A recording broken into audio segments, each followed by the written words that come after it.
Hello friends, welcome to a session with IMS. From CAT point of view, I am going to take a very interesting topic, and the topic is remainders.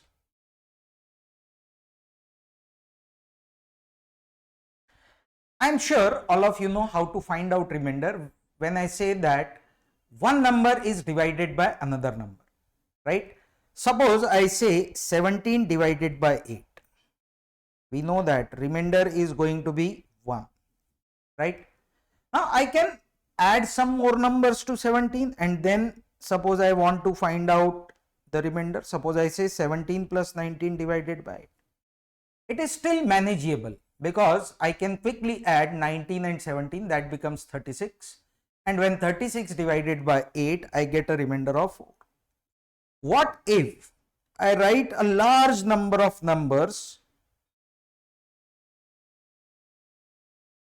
and I can have many more numbers, and then I say divided by 8? Still you can manage by adding the numbers. But what if I increase numbers to 10 or 15 or 17 and there is some pattern? So we can't afford to add all the numbers and then find out the remainder, right? So what should be done? So there comes the help of remainder theorem that we should be knowing. So I'll go back to our original question and we will relook at this question in a different way. And my question was 17 divided by 8. Now let us rewrite this 17 as some multiple of 8 that is closest to 17, right? So what I do, I write 17 as 16 plus 1 and divided by 8. Which further can be written as 16 divided by 8 plus 1 divided by 8. Now I know that this 8 will completely divide 16, and whatever remains with me will be 1 from this particular part. So 1 becomes my remainder. So what I have done, I have taken all the multiples of 8 and I segregated the remainder. Now let us extend this to the second part. Suppose I say 17 plus 19 divided by 8. So again applying the same concept, what I am going to do, I will write 17 as 16 plus 1. I can write 19 as 16 plus 3. And then I say I am going to divide. Then what we get? I will segregate all the multiples of 8 and all the remainders together. Now what do you observe? This is going to give me no remainder, that is 0 remainder. Whatever I get as remainder will come from this. And if you see, this is 1 plus 3, which is nothing but 4, and 4 divided by 8 will give me a remainder of 4 that we saw earlier also. So this becomes my remainder. So if you observe this particular part, right, what is our observation? We are observing that when I am dividing 17 plus 19 by 8, what I do, I simply take the individual remainders and then I add them. See, 17 divided by 8, I had a remainder of 1. 19 divided by 8, I had a remainder of 3. The final remainder is obtained by adding the two remainders. And the addition was still less than 8. So that becomes my final remainder. My addition was 4. So it became my final remainder, right? So now I will take one more case. Suppose I extend this 17 plus 19 plus say 23 divided by 8. Now this time I will just skip some of the steps and we will see what are the remainders from individual numbers. So 17 when divided by 8, I have a remainder of 1. 19 when divided by 8, I have a remainder of 3. 23 when divided by 8, I have a remainder of 7. So overall, what do you observe? That I get a remainder of 11. But we know that remainder cannot be greater than the divisor. So once again we will divide this by 8 and we will calculate the final remainder. So that remainder comes out to be 3. I hope this is absolutely clear to all of you. Now I am going to extend this.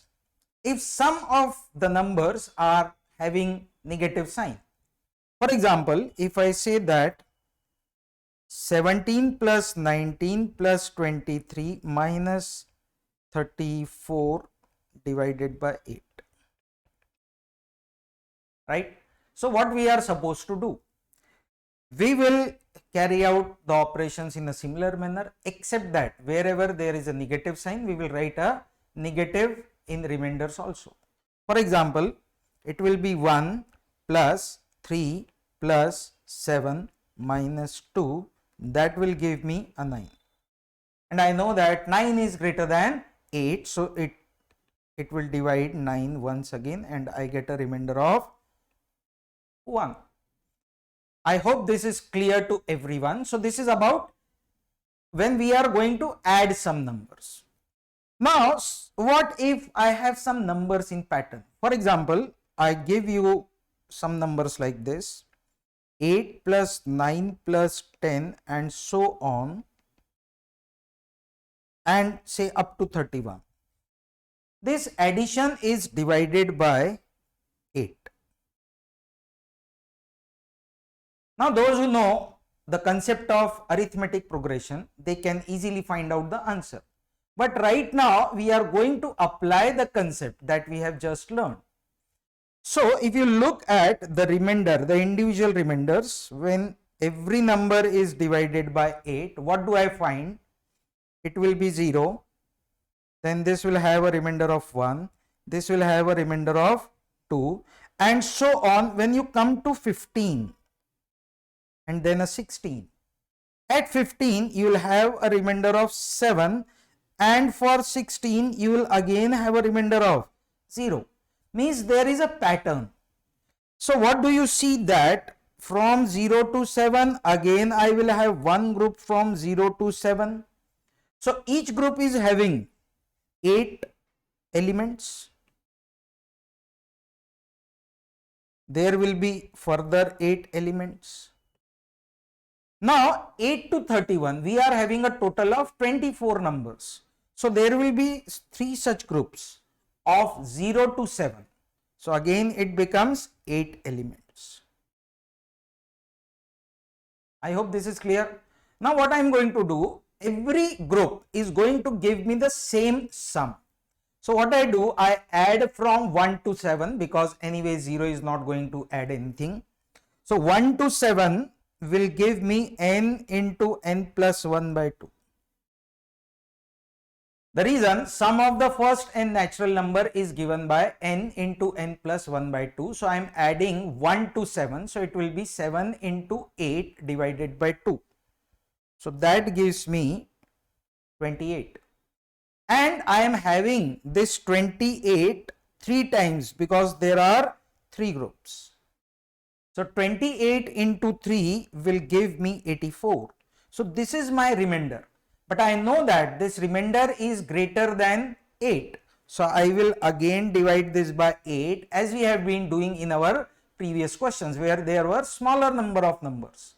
So if I divide this, the final remainder comes out to be 4.